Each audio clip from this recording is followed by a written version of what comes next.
করওয়া চৌথ আমি যতটুকু জানি বিবাহিত মহিলারা তাদের স্বামীর কল্যাণ চেয়ে করওয়া মা বা বলতে পারো মা পার্বতীরই একটা রূপকে পুজো করা হয়।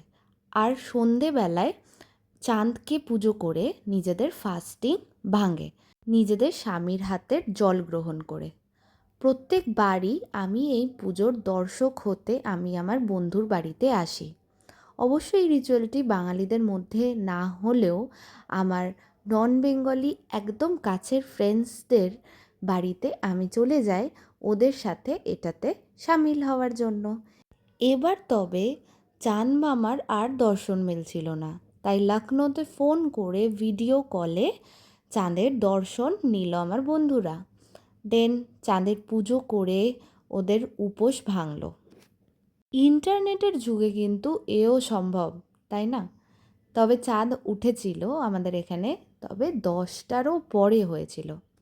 আর আমরা ভাবছিলাম যে আমরা একটু গল্পও করব পুজোর পর, তাই একটু তাড়াহুড়োও ছিল।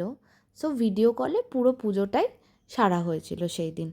তারপরে আমরা খাবার অর্ডার করেছিলাম, সবাই মিলে গল্প করলাম প্রচুর প্রচুর। আর এই ছিল দিনটা। আমার ভিডিও যদি তোমাদের ভালো লাগে অবশ্যই লাইক অ্যান্ড কমেন্ট করে দিও। Till then by.